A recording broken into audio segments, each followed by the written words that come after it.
Life is not always easy. At least it's not for me. So, what we did over here at TorgyTalk is we teamed up with Find the Good. They're a great clothing brand with a great mission. Their mission is to help you find the good in any part of your life, whether you're having a bad day, a good day, it's a rainy day, it's a sunny day. It doesn't matter. They're going to do whatever they can to help you put a smile on your face. Every portion of every order actually gets donated to Mental Health America, which I think is fantastic. Do yourself a favor, go online to www.findthegoodbrand.com and use the promo code TorgyTalk10. It's TorgyTalk10. That's going to save you 10% on your order. Once again, www.findthegoodbrand.com and enter the promo code TorgyTalk10. Yeah. Alrighty, everybody. Welcome back to Torgy Talk. I'm your host, John Torgerson, along with Jackman Johnson, my co-host. And today, howdy. Yeah, sorry, I always cut you off when you say hello. And our guest today is Emily Ramirez, the owner of Bab's Comedy Club. How you doing, Emily? Great. How are you guys? We're good. We were tired. We had a show last night. I produced my first show at O'Donnell's. It went pretty good. Thankfully for comic support, I only sold two tickets, and one of them was my friend, and the other one was his mom. So, what was the show? Was it a stand-up show? Yeah. Yep. Great. Well, that's Part of the experience. Yeah. Yeah, that's awesome. Yeah. So, you bought Babs. What was it? Almost 2 years now. Going on 2 years.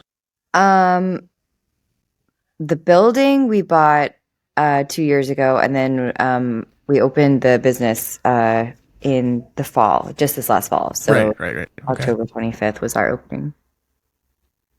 And what led to buying a club? Sorry, there's people in the front.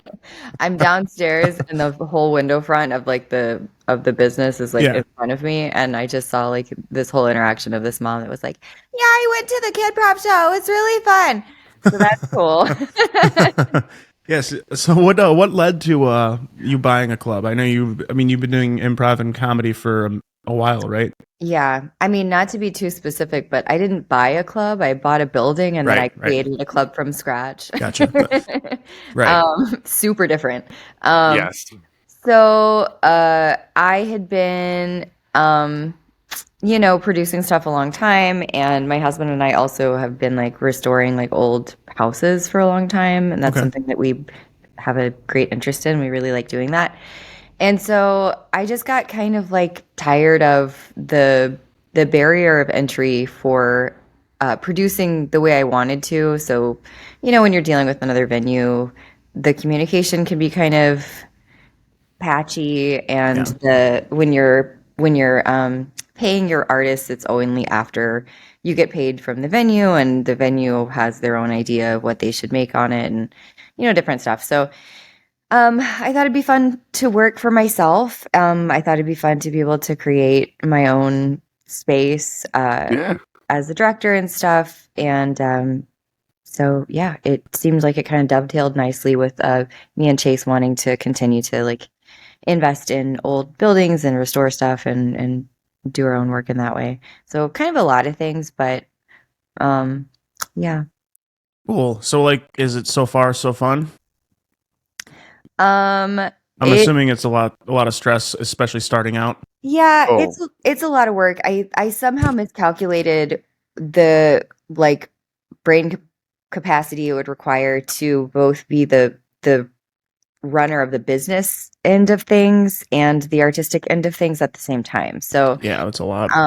I think most business, most structures of comedy clubs would include there's maybe several co-owners, maybe there's investors. So you've got channels of income coming in from a couple different places, and then you've got maybe, this person is more in charge of the business, the legal side of the business stuff, and then and then they have an accountant on the side who handles payroll, and you're trying to be a jack of all trades and do it all. Yeah, I mean, and it's kind of you don't really have any choice if you're starting this as a sole proprietorship. So I've been, learning a lot of new skills as I went, and then adding on to that the thing I was already doing, which was the producing side of things. So I think for being a new business and for being my first time running a comedy club, I think it's going really well. Yeah.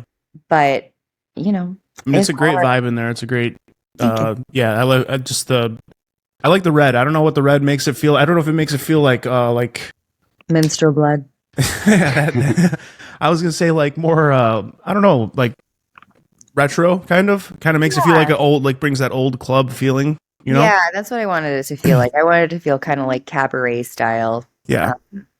And I think it does. Yeah, definitely. So you do another super loud kid outside. Can you guys hear? so you do No, we cannot. Friday night is usually stand-up shows, right? Mm-hmm. And then you have improv shows on Saturdays and Sundays, right? No. Or is it Sassy? I don't know. I thought it was Saturdays. That's okay. There's literally no way to find out what my schedule is, so I totally I feel like it's online. It super is, yeah. So my whole schedule for the week is we have improv classes on Wednesdays, then we have an improv jam that's like a free, like same thing as an open mic but for improvisers. Then on Thursdays we have a comedy writing class followed by an open mic, which you obviously have been to many times and done a great job at. Really fun open mic for the stand-ups. Then Fridays we've got a local laughs showcase of stand-ups from like around Chicago and Chicagoland. Sometimes people that are on the road and passing through.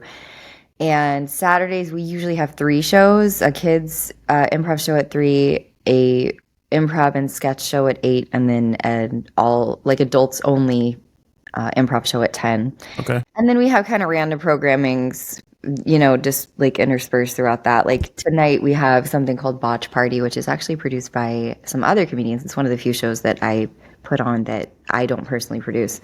But it's basically like a watch party of like horrible movies. Oh, that actually sounds fun. Yeah. It is. I think it's such a fun idea. I actually am one of those people that like I do not enjoy watching bad things. Like I'm not a hate watcher. Like it's kind of like why sometimes the open mic can be like so draining. Yeah. I think a lot of comics enjoy watching people bomb. Yeah, just like fail. Yeah, if I could see everybody do good, that's like if everybody kills, that's the way I would rather prefer it. You know? Yeah, me too. I mean, I've gained a thick skin for watching people bomb. It doesn't exactly make me want to like evaporate the way it used to. Yeah. But me bombing on stage doesn't bother me at all. I have no shame. I have no like, I don't know. I'm like, oh, it happens. If the audience doesn't like me, I'm like, I get it. I'm not for everyone. But when I watch somebody else just like really take a big steaming shit on stage, I want to die a little bit. It's good that you don't care that when you bomb yourself, because I get so upset and I'm like, I'm quitting. Why am I doing this? I drove an hour to bomb. It's like, God damn it. But and then like 5 minutes later, I'm like, I'm fine. It wasn't that bad. Yeah. I mean, as long as I get like a couple chuckles, then I'm like, all right, that's. I mean, especially when working out new stuff, which is what I'm doing right now. I'm like, I got my 10 minutes is good right now, but I'm trying to get to the 15 mark. And I'm just trying to figure out what to put in there, because a lot of my stuff, as you've heard, is about being a dad. So it's just mainly just waiting for my kids to do funny shit for me to write about. But I like that. So before this, though, you were a ballerina, right? I was. Where at? Russia? Yeah, you guessed it. I'm Russian. I am from Russia. And I'm actually Tommy Spy? I came from Russian royalty. I'm related distantly to Catherine the Great. That's why I have such a thick Russian accent, and that's also why I'm so tall and blonde. I danced in a couple different places. I'm originally from Texas, and then I danced professionally in Ohio and in Charlotte, North Carolina, and then I also did a lot of touring around the country and a little bit internationally as well. Okay. How long did you do that for? Professionally about 10 years. And then Wow. to get to that point, you're dancing all day, every day from the time you're young. So, I mean, professionally 10 years, but like collectively as like a serious student of dance for like more like, I guess 25. Wow. Jeez. And then I still teach. Can you still stand on your toes? Like, that's got to hurt so bad. I mean, obviously, after a while, does it hurt? Did it hurt when you first started doing that? That's got to be terrible. It's not that terrible. There's Oh. I think when you see somebody in a point shoe, you're seeing like the outside of the shoe, so you assume maybe the inside of the shoe is the same. Like the inside of the shoe looks the same as the outside, Yeah. but the inside you fill with a lot of padding. Okay.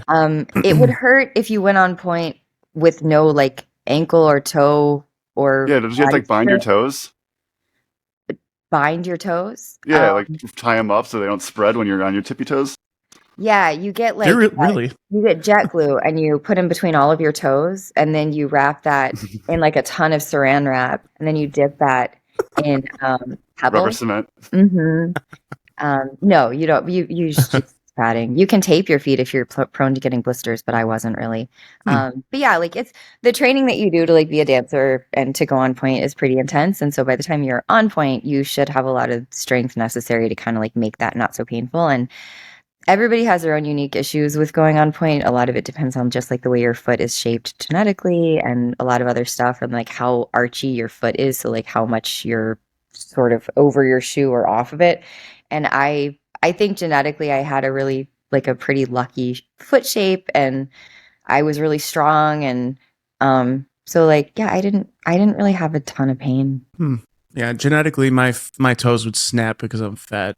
But other than that, I mean, I would certainly never recommend like just like putting a person on a point shoe that's never danced before. Like that would be a terrible idea. And I also don't really like I can still go up on point. I still throw on my shoes sometimes for my students. If especially if I'm teaching point, I'm like, all right, this is how you want to do Get something. back up on the pole. Exactly. Yeah.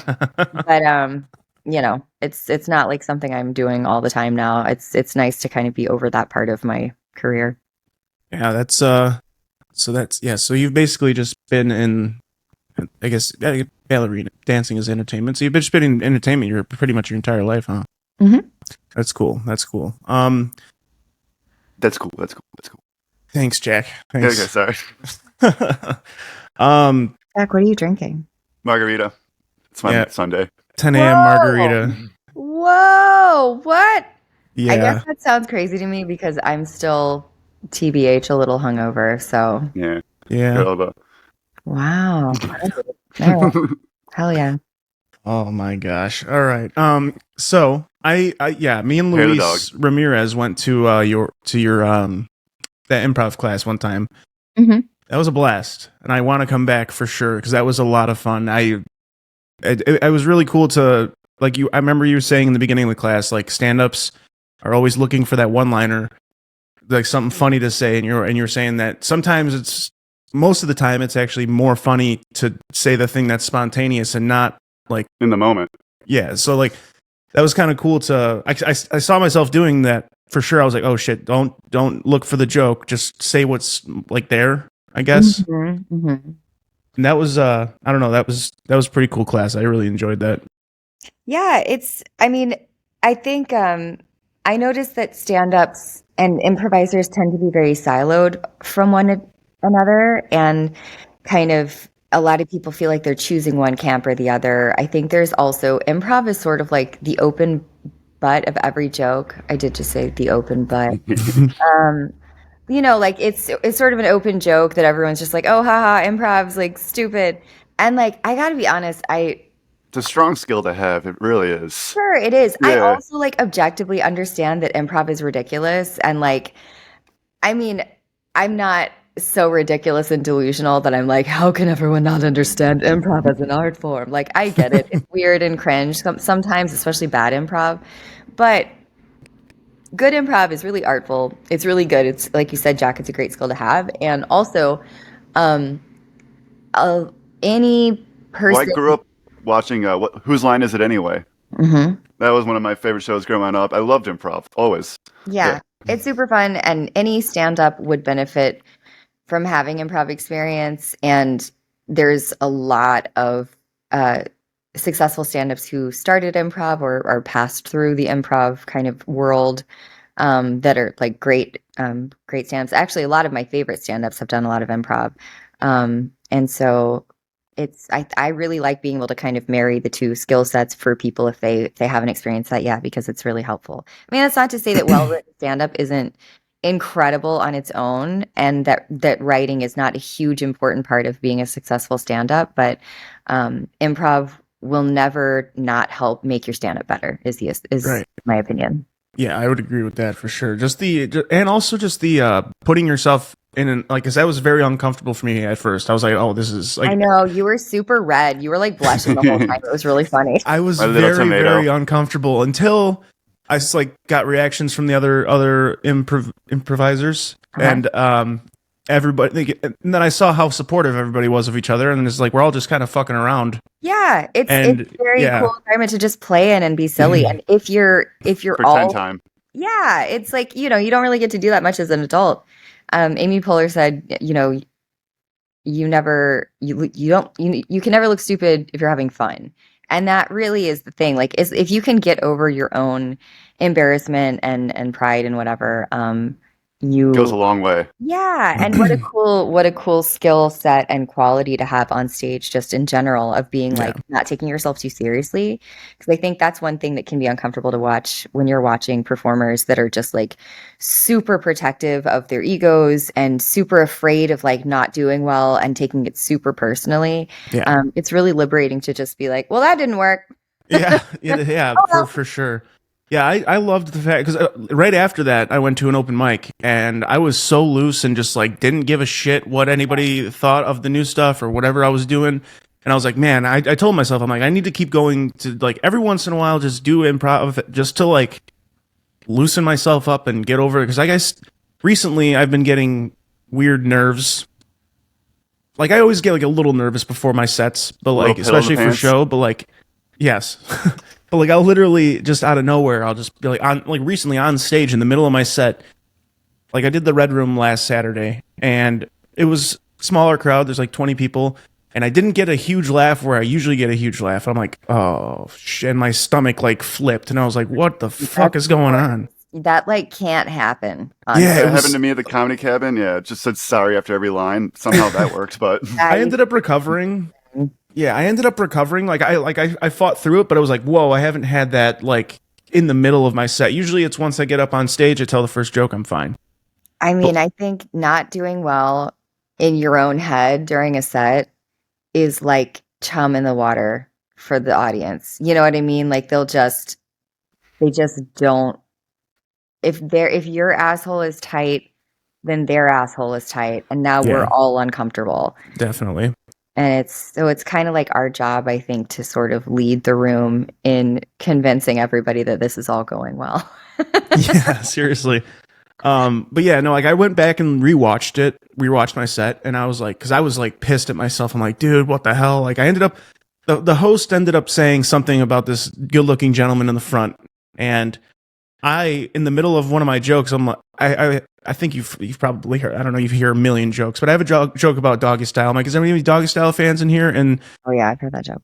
The guy nobody raised their hand. I'm like, oh, it's a missionary crowd. And then I looked at the handsome guy. I'm like, yeah, you're too good looking to do to do Doggy Style. You're right, Hunter. He is hot. And I'm like, what the fuck did I just say? But then I was like, that was in my head all night. And I was like, I rewatched my set the next day, and I'm like, besides that really awkward moment, there was nothing bad about it at all. It was just all in my head, and I'm just your like true self coming out. I think that is funny. I think that should have done well.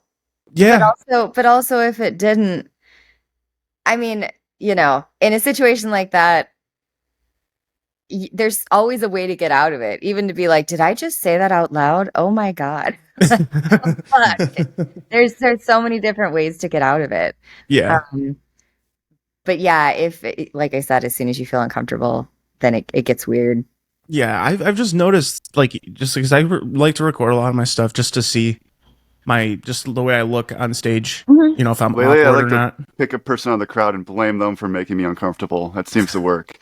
That's a very popular tactic that is shared by many male comedian, and I do say male specifically. But they pick a female and they'll go to the hottest girl, like, you make me uncomfortable, 100%. Oh man, yeah. I've just noticed, like, I'm my own worst enemy. Like a lot of other stand-ups, like they're extremely critical of themselves. I'm very critical of my act, especially when, like I said, I didn't get a big laugh where I thought I was going to get it. I'm like, what the hell did I just do? And I'm like, I get through all my jokes, and then after I'm like, "You're stupid. You suck." And then and then the next day I'm fine. It's like, I don't know. It's weird, especially recently. Like I said, like the last like 2 months, I've just been feeling really weird about my act. I don't know why. Well, everyone keeps telling me I have an amazing laugh. I don't. I hate my laugh so much. Everyone says I have such an amazing laugh. No, you sounds like sliding a wooden chair across a wooden floor. Sounds like Chewbacca got stabbed by a ballpoint pen. Wow. Have you heard his laugh, Emily? It's pretty bad. I haven't. Oh. And if I play my cards right, I never will. Yeah. If I finish this, you might. Yeah, I think I think being able to feel okay about yourself like all the time is a really good goal to have in general as a person, but I think it's a good and important goal to have as a performer, because it's really good to be bulletproof up there, and it's hard to do that when you aren't on your own side.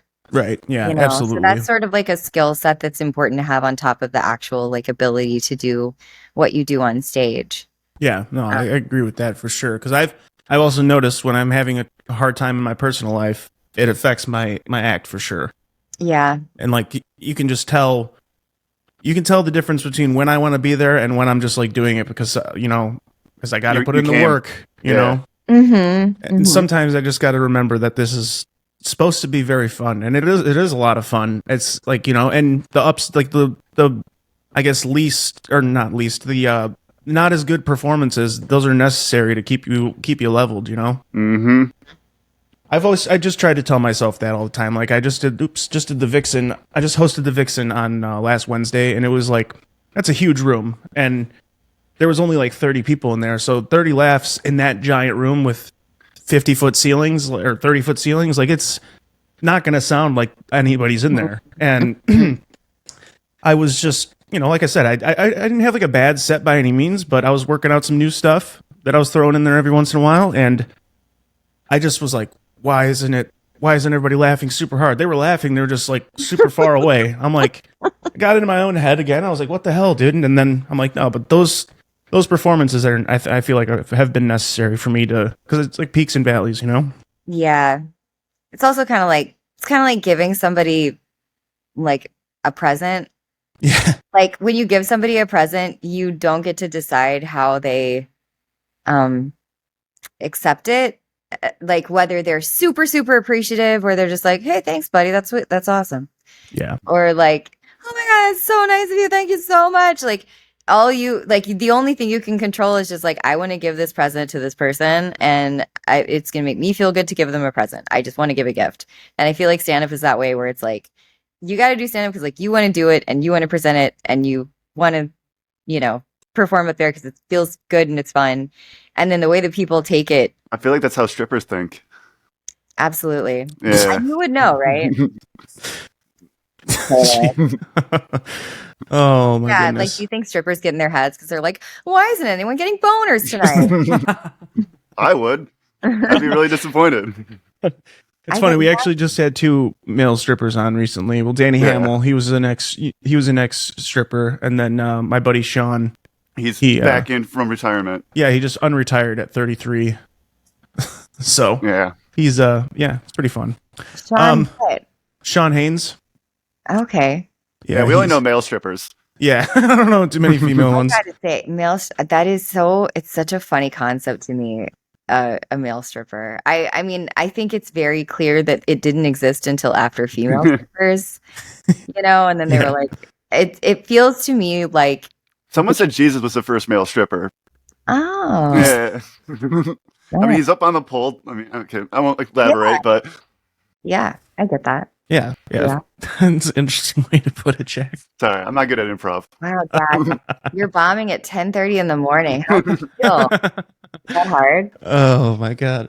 Yeah. No, the male strippers. I thought there was a poll. I had no idea. I asked because we had Sean on last week, and I was like, "So is there like a poll?" He's like, "No, the poll's supposed to represent the dick." I'm like, "Oh, I just thought it was whose dick is that big?" First of all, and why would you want somebody twirling on it? This looks terrible. But like, I was like, "What do you do? How do you just?" The dancing just doesn't make sense to me. It's a lot of lap dances, I guess. I don't know. My wife shared details about her bachelorette party, and I could not stop laughing. It just sounded like it's got to be so uncomfortable for everybody. It is. It is. I really feel like guys in general, straight guys seem to like female strippers, which love that for y'all, like to each his own. And I think that there was probably some woman in like postmodern feminist period. She was like, it was like 1990, and she was like, I'm a corporate woman and I'm gonna have a stripper too. Why can't I? I'm smoking Virginia Slims. And so she was like, I would like to have a male stripper. And so then it's just like copying the like idea of like, right. This is what men that are powerful and sexual beings get, so I'm going to get that too. And I think straight women underestimated how not sexy male stripping is. Yeah, I just don't see it. It's crazy not sexy. Like it's so even Magic Mike, do you not like that?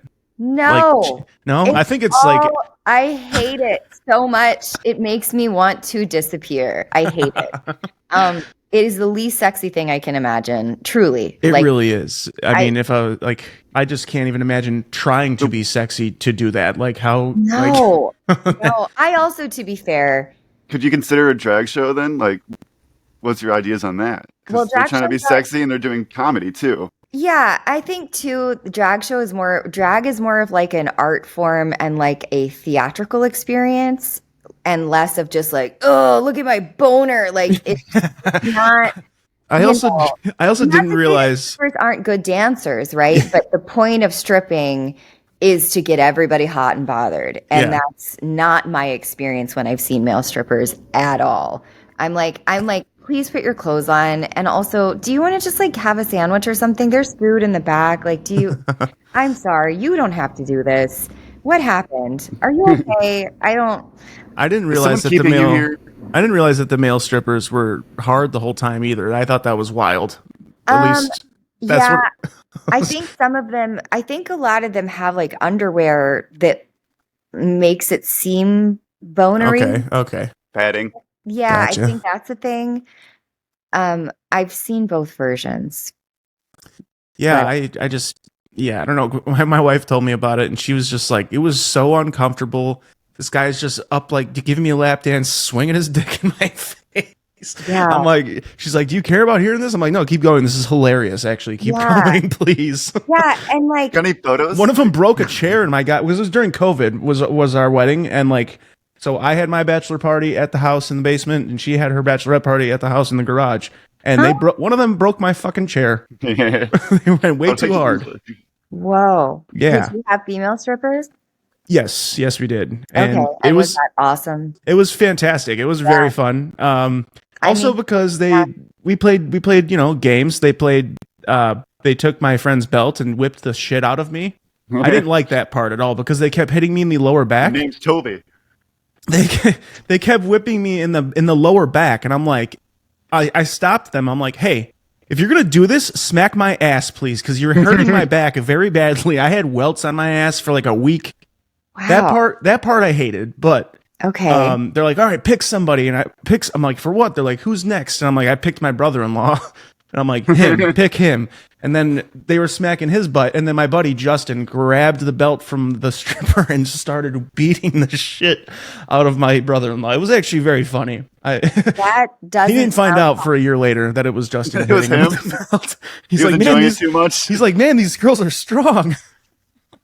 That does not sound fun at all. Why would that even be part of the entertainment process? I had no idea, and I was like, I don't like that I'm getting whipped in my own basement, not by my wife. Like, that's really weird.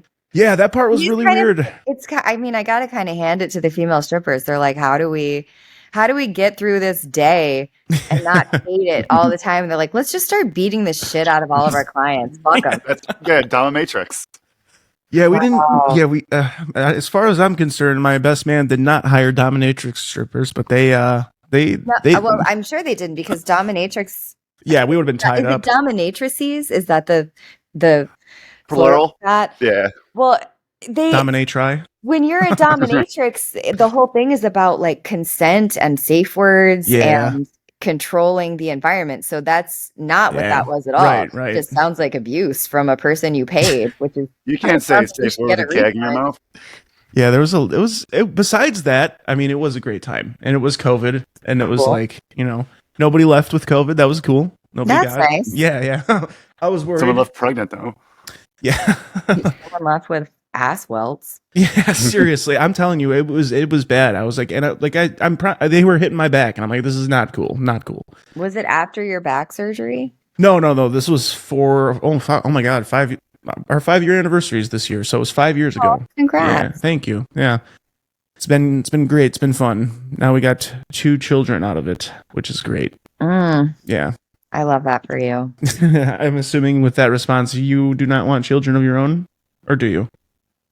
I do not. I never have. No, Smart. It's not for everybody. I honestly I've always loved the concept of like, especially like daddy's little girl. Like I finally got my.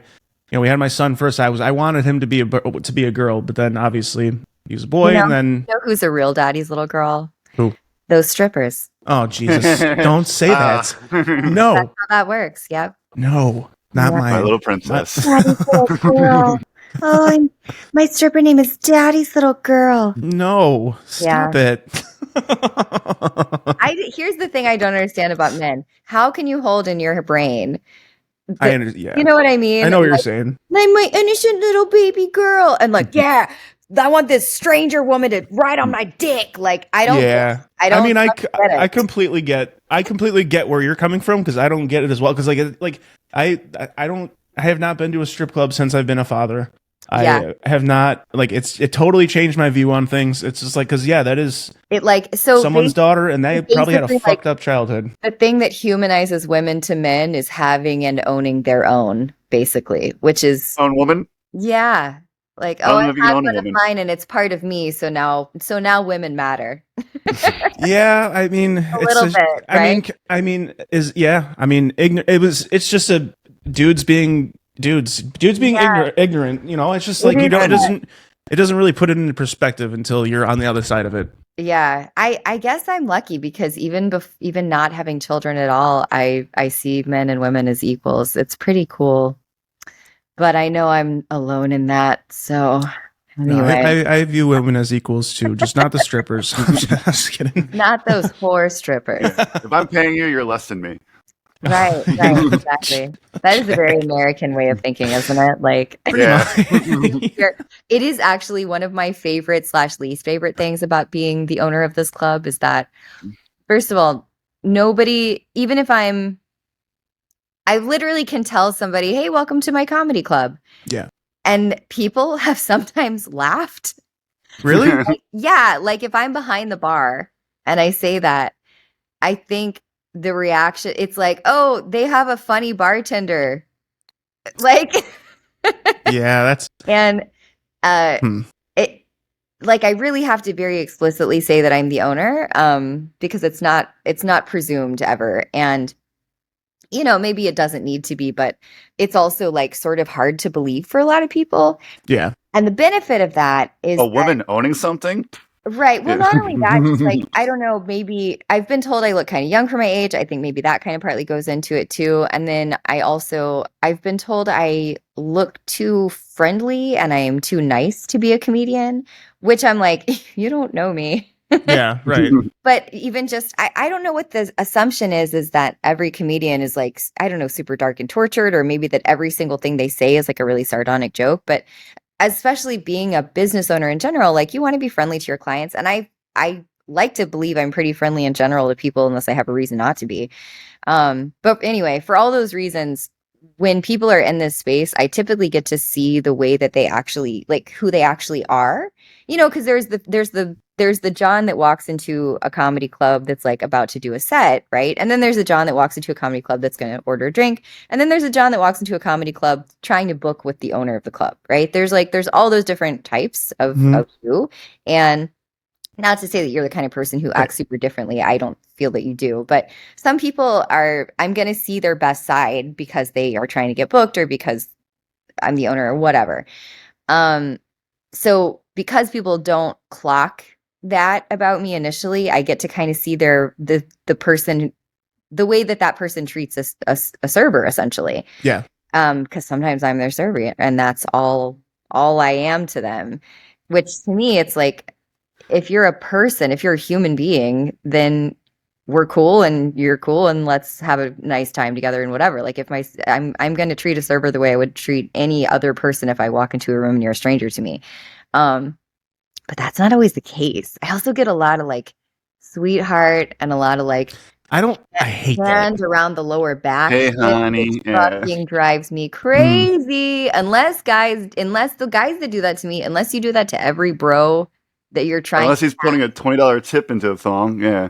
Even that, I'd rather not have your money and you not fucking touch me. I'd rather. Yeah, especially that. Yeah, the sweetheart thing and like hun or whatever. I'm like, I just, it's a lot of older people, older men. I feel like say that stuff a lot, but like that's weird. That's very weird. It's got to be uncomfortable to have it on the other end, especially the touching. That's a little much. Yeah, it's wild. It's kind of going back to like I think that a lot of people don't see women as equals in society in ways that they don't even really clock. I'm sure a lot of the guys that act that way would be very shocked and appalled to hear that I feel that way about them. Like, no, what do you mean? I love women.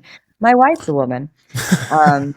But like, it's little micro, like, I think the term microaggression is overused, but it kind of is one of those things, right? It's like your body is sort of like in the public space, and it's kind of like for my consumption. It's, your body is there for me to look at and for me to touch, and that's what I'm going to do because I'm a guy. Yeah. So when you have like those, you really do notice it though when people are coming in, like, as opposed to just work their shit out or to get booked, they totally change their attitude towards you. I feel like when I walk in, I'm just like, hey, thanks for having an open mic, and I'm gonna do my shit and hi. Well, and that's how I try to create. Yeah, thank you. That's how I try to approach everybody. I mean, a club owner or comic or fucking bartender, it doesn't matter. I'm a calculating person. I honestly think it's wise to be that way because it is a small world, and the comedy world is a small world. The Chicago is a small world. Like, everything is a small world. You're going to meet people again that you've had awkward interactions with. Like, that's the likelihood. So I have a lot of awkward interactions with everybody. Especially when I have like a couple drinks, I start to get weird. I start to overshare things that have nothing to do. Like, I met this one comic first time ever, and I just like was like, "Hey man, I'm a big fan here. I've never seen him." I'm a big fan. I got hit by a car. He's like, "What?" I'm like, "What am I doing?" And I'm like, now I'm like, back up. Now I gotta walk away. And I'm like, "What are you doing? What are you doing?" And I'm like, "Why are you so dumb?" I just was a laugh madness night though, but I did the same thing too. I was shit faced, and you're like, "Go talk to her." So I went up there and talked to some chick drunk as fuck, and just. And you also told me that you got not hit good. By a car. Jack was like, I got hit by a car, and the girl. Oh, that's funny. Man, you're like hard on yourself, John. You're like. I'm trying to get better at it. I had some stuff with my childhood. Nothing like that stuff doesn't come out of nowhere. That it doesn't exist in a vacuum. It comes from something, but like, it's, as a person who, came up through the dance world, which can be very, very cutthroat and very mean and judgy, and sort of the goal for a lot of those people is to make you feel bad about yourself so that you like stop eating so that you're skinnier. I went through a lot of work. Like, I actually worked with like a sports psychologist and did a bunch of like work on myself to try to get nicer to myself because I was really mean to myself and I didn't like it. And it feels really good to be on the other side of it. And it also, like, I think we've all dispelled the myth that you need to be miserable to be a successful comedian too. I think that's something that was floating around for a while. But to me, that kind of just sounds like the musings of a person who hates themselves and they're lazy. Yeah. They're like, "Oh, this is the only way I'm gonna be good at this." So you should have seen me like 3 years ago. Like, I was way, way, way worse. Like, with like self-deprecation and just being extra hard on myself. Mm-hmm. I do therapy once a week. I literally read self-help stuff. I'm like constantly trying to, because I want to be, because I've like I said, the 3-year difference, like, it is, I'm so much happier, and I'm still hard on myself, still very hard on myself, but not nearly as hard as I am as hard as I was on myself. Not as hard as I am. Yeah, I'm not hard anymore, but don't worry, it's still hard, guys. Always hard. I mean, do you think it's like beneficial to be hard on yourself to an extent? I mean, or critical of yourself, or is it like, well, but that's the thing. There's a balance. There's a way to be constructively critical of yourself, of like, I could do this better, this could be better, but not letting it sort of permeate your self-worth. Like that should be two separate things. And I think that's a thing that a lot of artists unfortunately have a hard time divorcing from one another, is like, I could do better and I don't feel like I'm good at this thing, and like I hate myself. Like those two things don't need to be the same thought. So it's like, you should be able to approach your set and be like, God, that fucking did not go well, but also still be able to feel like a whole complete person who has some value in the world and something to offer. Yeah, I literally Wednesday when I was doing the Vixen, I like literally thought I did so bad, and then then I apologized to the comic after me. I'm like, I'm sorry I left you out there hanging, dude. I should have warmed the crowd up better. He's like, dude, you're fine. What are you talking about? I'm like, I don't know. Now I'm in my head again, and it's just like, I had some stuff in my personal life in the last couple, like the last month happen, and I've noticed it's affected that. So I'm just kind of either trying to push it away or embrace it, because it's avoiding it is not really working. So, but yeah, no, you can drink about it. Well, that's an unhealthy way. I used to drink about it. I used to do drugs about all my problems, and now I have a good job with a wife and 2 kids. I can't really afford to do that. Girl. Stop it. I just can't afford to make those. I can't afford. I hope that you hear it like that every time you say daddy's girl now. Yeah. I'm never going to say that ever again. Just father's daughter or something. Like, not a daddy's girl. Okay. Oh my God. But yeah, no, I just I forgot what I was gonna say. Now that's all only thing I can hear now. God damn it. That is little girl. That is little girl. That is little girl. Shut up, Jack. Well, I'm sorry going through stuff. But yeah, also feeling like when we feel bad about our set and we let it like ruin our entire life, it's like no one else is having that experience. So it's nobody. Like, I could also choose to not have that experience. Like nobody in the audience is. I think I can probably count on one hand the amount of times I've been haunted by somebody's bad performance beyond just it happening in real time, And even when I was haunted by somebody's bad performance, it was more just like because I was like, man, what happened? Like, I'm bewildered. Or like, oh man, that sucked. I hope they're okay. But beyond maybe those handful of times, it's sort of like, it's like watching a train pass by and you're just kind of like, oh man, what the fuck? And then it's over. Yeah, so you gotta sit there and wait. Yeah, guaranteed I was the only person in that room having those thoughts. Literally. Right. Yeah, exactly. So like, it's just like you drinking poison, like, like fuck it. And I think last night with the show that, I produced and booked and put together, like I was going into it, I'm like, man, I know I only sold 2 tickets. I'm like, I told comedians to come out. I'm expecting maybe 10 people in the room. There ended up being like 13, including all the comics, 13 or 14. Hey, yeah, 100% laughter. And it was like, I felt so good about I fucking put this together. I booked it. I put the show on. Like, I was like, that was a huge confidence boost for me last night because of the fact that, and I thought I hosted the room pretty well too. And Jack did a good job. He had a guest spot. We had Ashley Lusk. She was she was a guest spot in the beginning. Then we had who else? Jesus, Brian Miklas and Jack. Then Lisa Pfeiffer. I don't know if you know her. And then Mr. Eddie, and then Jason Seiler headlined it. Nice. Yeah, it was like I was like very proud that it went as well as it did, because I was like I said, I was I woke up that morning. I'm like, you know what? I don't care if there's nobody in the room. If it's just my friend and his mom, I'm gonna act like the entire room's full. That's a great way to approach it. We actually had a show like that last night, actually, where I don't know what you mean too. Producing is super hard. I mean, I think a lot of people don't, when they see a comedy club, they don't understand the chain of command as far as because some comedy clubs are just sort of like a house where a lot of producers come in and produce separate shows. And then wait, I have a business call coming in. Can I take it? Yeah, go ahead. From my business. Yeah, we can take a pause. No worries. I'll pause it.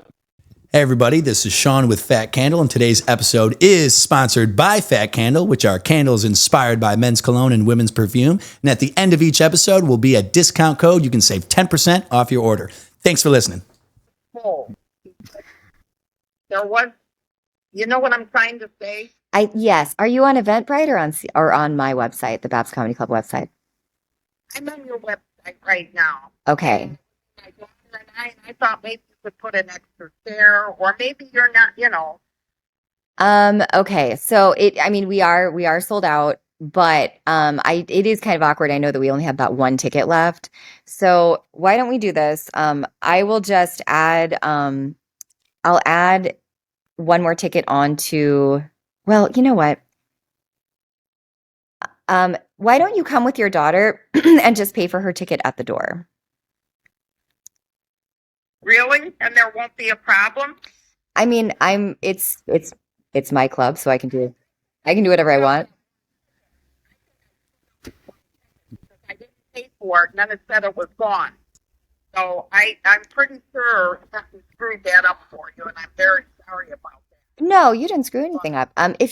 You should have gotten an email. If you bought that ticket, you should have gotten an email confirmation. Clicked on it, then I tried to add another person, and it said I couldn't. Yeah, because that was the only one left. Oh, I see what you're saying. Okay. All right. So, remove it from your like shopping cart if you can. Okay. I don't know where I see the shopping cart. Okay. I will go back onto the website backend and I'll make sure that there are 2 tickets left to be purchased. And then I can send you an email link for that and you can try to buy it online again. How does that sound? Okay, no, I'm not going to do it right now, but I can do it sometime later today. Can you give me your email address, please? I was like, I'm putting this bitch on speaker. That's Wisconsinite. Yeah, there's so many people that sound like a fucking cartoon to me. It's like it sounds like a character that you're doing. And I couldn't buy the ticket, and so I went into my inbox. I think I ruined your tickets for you. So I pressed play when you put it up there. If that's fine.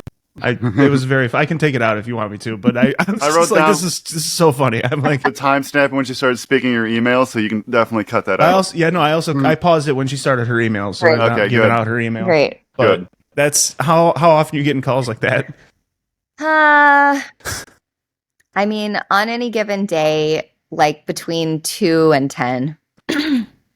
Okay. Yeah, wow. And and that's another thing too. A lot of times, do you like when they call, they think I think they imagine that there's just like a person who sits at some kind of box office just ready to take calls that are like stupid, right.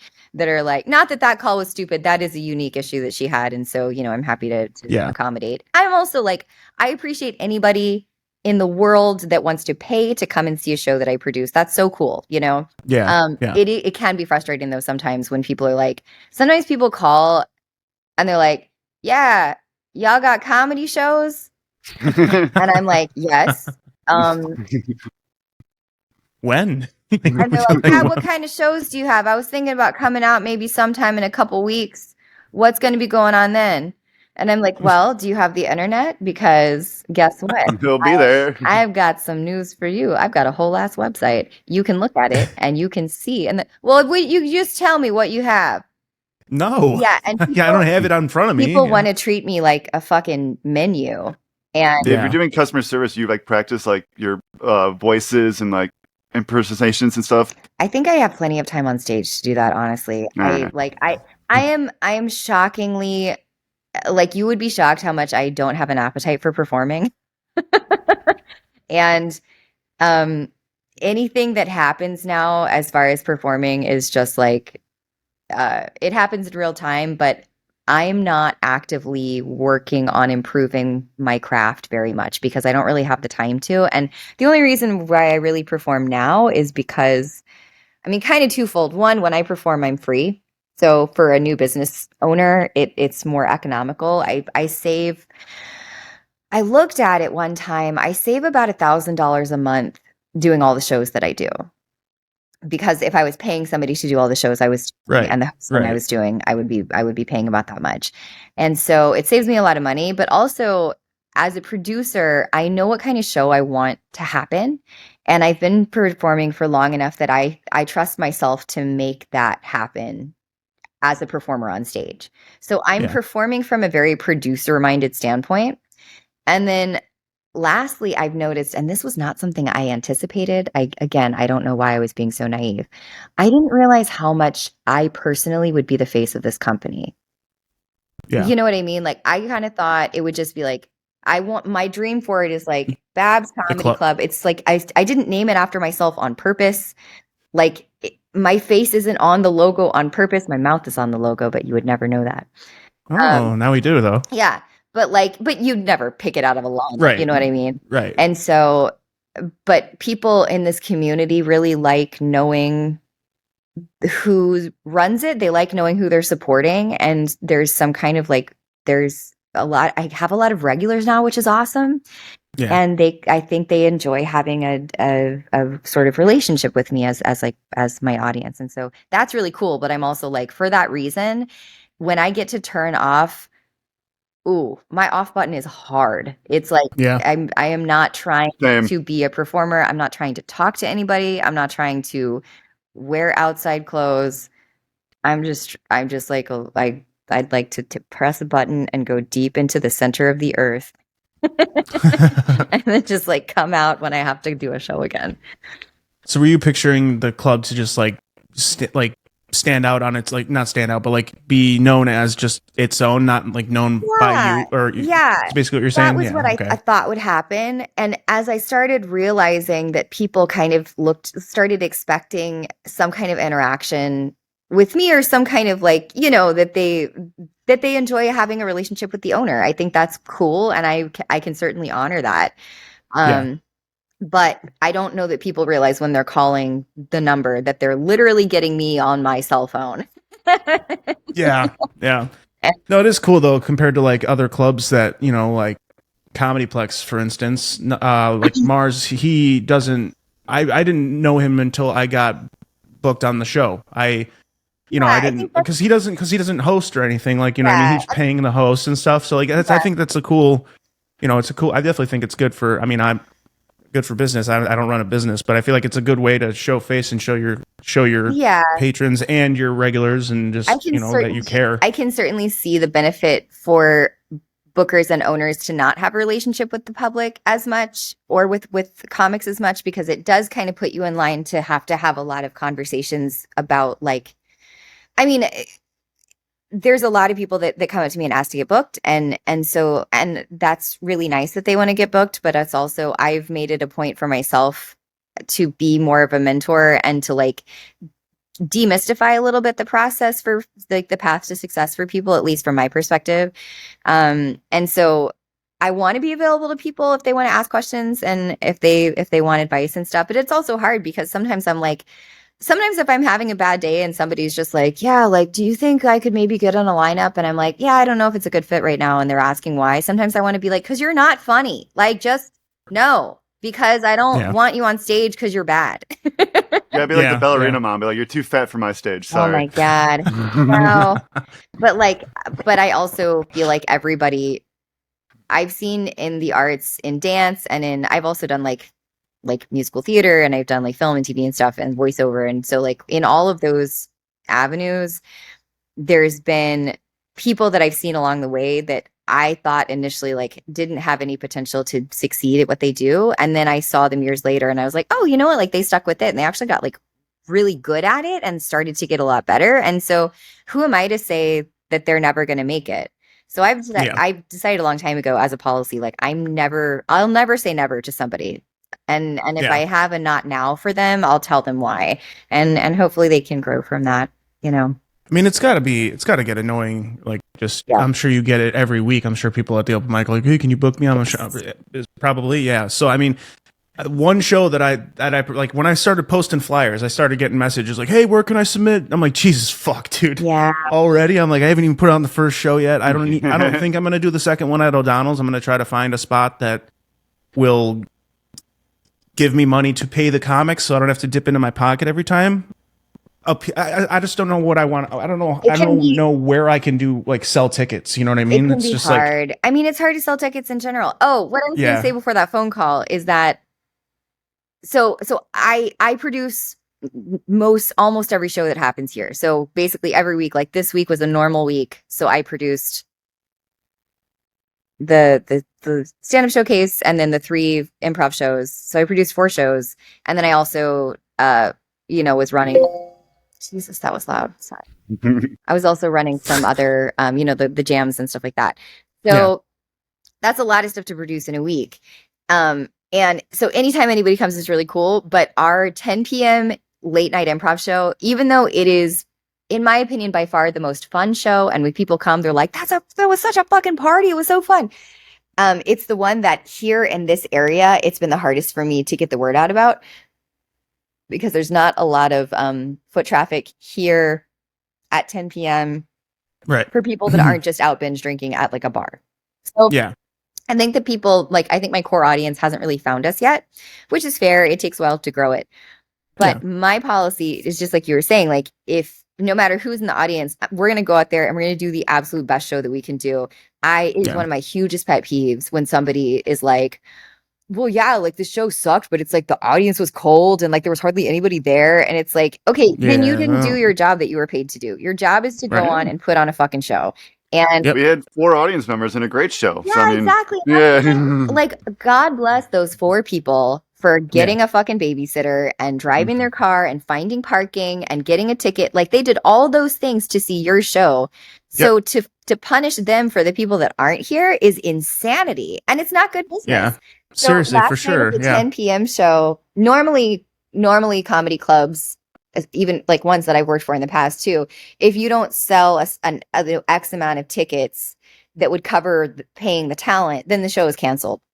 Really? Yeah, that's shitty. It is, but it makes sense. I get it makes from a sense. business standpoint. I view those though as like a good opportunity to have basically like a paid rehearsal and to just get better and better. And also, like to perform in harder conditions. So last night we had 1 person in the audience for our 10 p.m. improv show.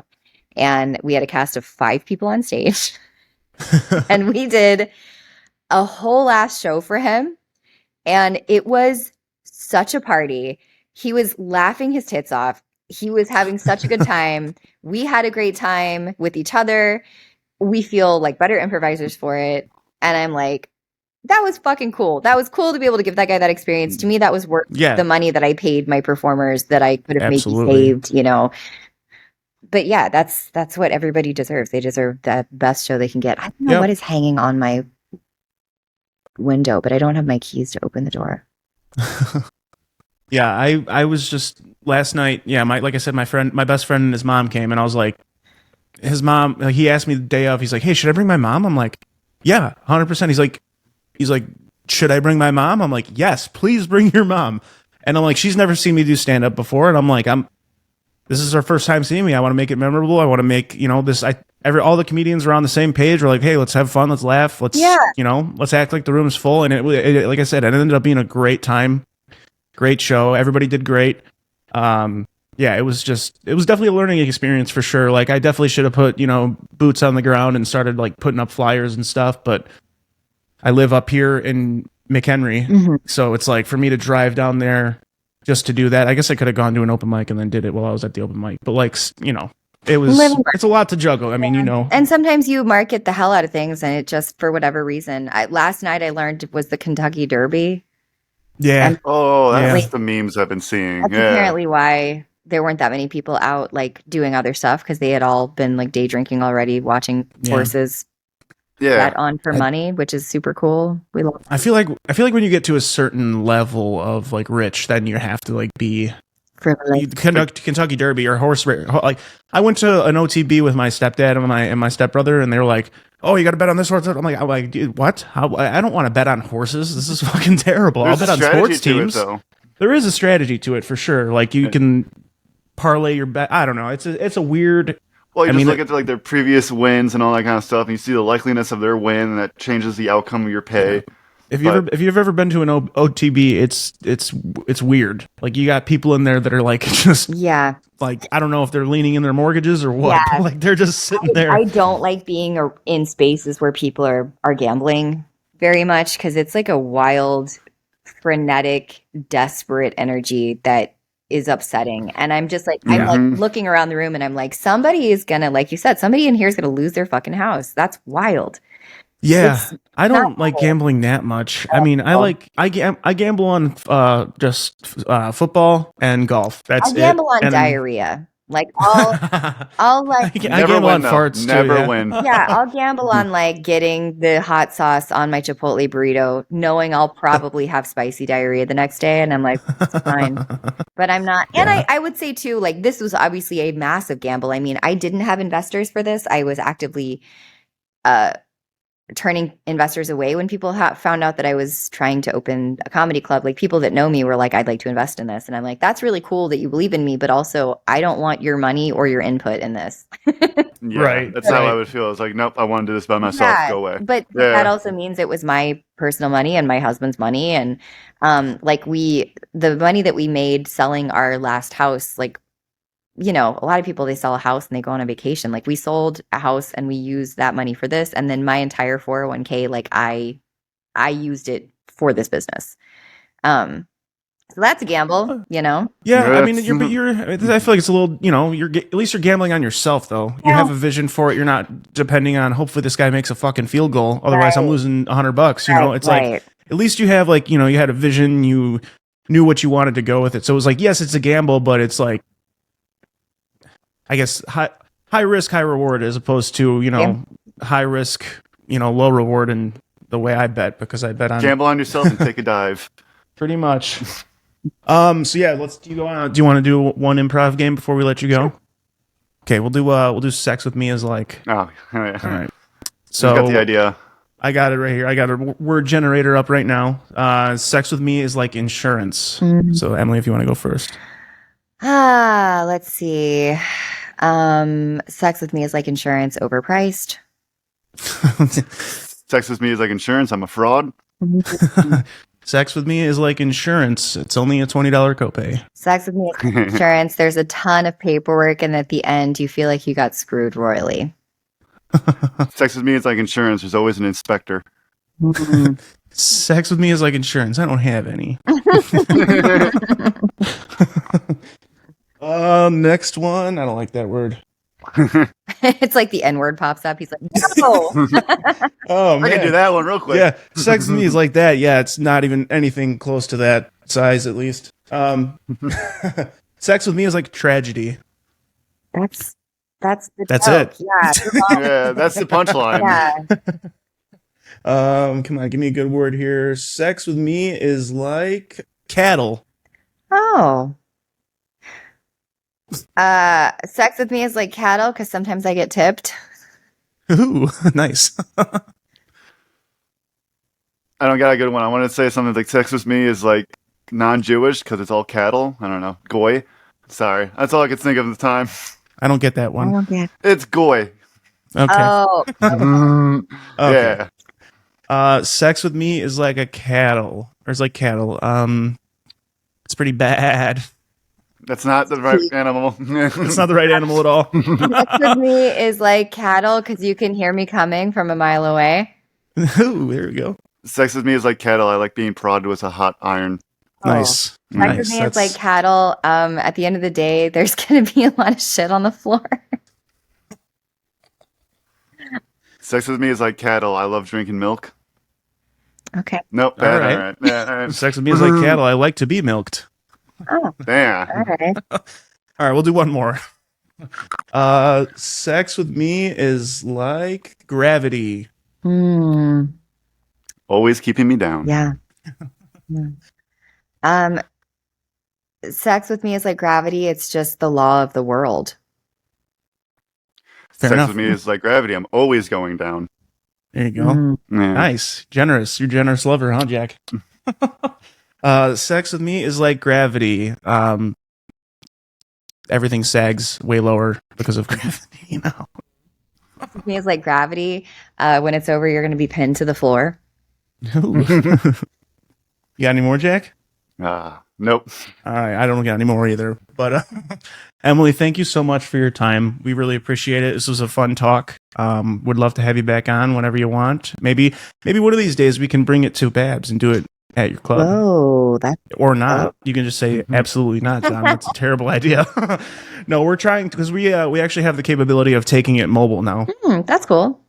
Yeah, so we're trying to figure out places to, instead of doing a live show, instead of doing, well, yeah, a live show would be cool, but like instead of like, doing it, because in-person ones are so much fun. And like obviously you're busy, so like that's what I'm saying, like, we could come to you if, obviously you can tell me. If you guys did it like for the open mic sometime and just like talk to a bunch of comics. Yeah, we did that with the Village Spirit, technically. Yeah, that was like when I first started it. It was just audio, and yeah, it was me, Amy, Simon, Billy Long, Big Al, and then Big Al. We were all sitting in there, and then Amy had to leave, and then Jack jumped in. And it was a really fun one, but like, yeah, it was just when I was first starting it, had no fucking, still don't really have any idea what I'm doing, but it's gotten a lot better for sure. But yeah, no, it wasn't built in a day. Yeah. We're trying Jack and I are working on a special showcase concept that involves the podcast. Oh, cool. Like it's kind of like, have you seen Comics Unleashed? Yes. Okay, so it's like basically like that. I'm gonna like kind of want to have like a talk show type deal where I'm like interviewing the comic and like cueing them into their bits. But also I got to figure out a way to make it like conversational, so I'm not just sitting up there while somebody's doing their material. And I also, I had daddy issues, and I'm a dad.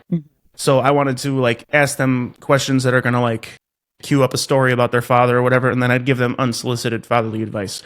It's a good concept, I think. It's just like ironing out the details is the difficult part. That was actually what last night was supposed to be, and I was like, no, not ready. We're just going to do a normal showcase. Yeah, we were not ready, but thank God. Yes, thank God, because that would have been rough. Yeah, like I said, it's just we got a lot of work to do on it for sure. Yeah, I gotcha. But before you go, sketch writing classes, you have those, don't you? Yes. Jack, we should go because we've just did our third sketch we made yesterday. Yes, our third. Cool. And yeah, we've been writing like a basic script and then just we got like 20 sketches written, but only 3 recorded. Yeah, we have a bunch written, but like, I mean, there's a lot of ones that we would like to, elaborate on what the hell we're trying to do. Like some of them are like great premise, and then we just get great stuck. Beginnings, but no ending. That's the hard part. Yeah, I think that tends to be the case with a lot of stand-ups where we're used to writing jokes in a certain way, but they don't necessarily follow the same structure as a sketch. And that's why sketch writing is so great, because you were already walking in having an understanding of what's funny, and then taking a class and like understanding like the formulaicness of sketch writing really helps to kind of shape it in a way that's a lot more feels really legit for sketch. That's something that you can really tell when you see a sketch who has like sketch writing like experience and information versus like this is a person who's been writing funny for a long time. Both are really funny, but one of them is like, for me, for my money, I always like it when it's got a little bit more of like a polish and a beginning and end to it. Yeah. Well, before Jack and I started doing them together, I've done 2 by myself, and those are it's just really weird. It's just awkward. Like you see my neighbors like seeing me in my front yard set up a tripod like I'm about to do a fucking TikTok dance, and it's just like very awkward. But like it's I feel like it's gotten me. I don't know. Like it definitely takes a little bit more of that nerve away when I'm on stage too, because I'm like I'm putting this out for the world to see, and it's like sometimes I get hate comments, sometimes I get no comments, and sometimes. I don't know. It's a lot of fucking fun. I enjoy it a lot, and I want to get better at it because of the fact that we live up here. It's hard for us, especially when, I got 2 kids, so it's going to be, I'm about to go back to work on the 14th. So it's going to be even more hard for me to get back to like doing open mics 3-4 times a week like I have been. And we both Jack and I kind of have the same vision that our end goal with stand-up comedy was to kind of have like a sketch show or a TV show type deal. That was like kind of where we both want to go with it. So I think I personally am gonna lean heavily into that. And Awesome. once I go back to work and I can afford it, I'm definitely gonna come to a sketch writing class because I have no idea how to fucking write a sketch. Mm-hmm. I was supposed to go to stuntman school about a year ago, but I accidentally broke my collarbone, so I took that off. Whoa. Yeah. There's a school for stunting? That's so cool. Yeah, it's in where was it again? Yes. Stunt school. Yeah. Seattle. That's where it's at. Seattle. Oh. So Gotcha. All right. Well, like I said, thank you again so much for your time. We appreciate it. Thanks for having me. Guys, go online to babscomedyclub.com and check out all the shows. Babs stands for badass bitch, doesn't it? It does. Does. Hell yeah. I just learned that. All right. Yep. So go to Babs Comedy Club. It's a great environment. I got to take my mother-in-law to one of those to the improv shows because my wife and I had so much fun at that one. Nice. They brought her up on stage. It was so fun. Well, I would say you should bring her to the Mother's Day show, but I think we all know that we are sold out, and actually we'll be oversold as of later today. Yeah. Which is great. I'm excited about Yeah, that's a good problem to have. How do I sell out all the other shows though when there's not brunch and moms involved? It's the brunch or the moms. Probably gonna expect mimosas. There will be mimosas. I'm actually going to have a mimosa bar, so you can like Sweet. your juice and your That's fruit. how it's sold out. That's right? awesome.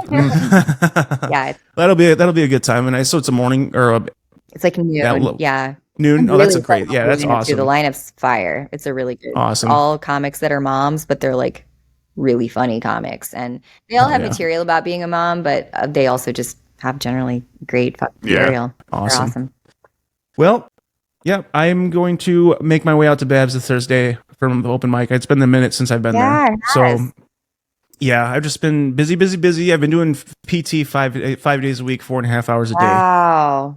Take my work conditioning PT, and my back feels great. That's awesome. I'm so glad to hear it. That's great. Yeah.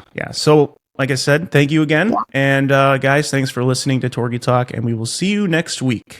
Goodbye. Bye. Bye.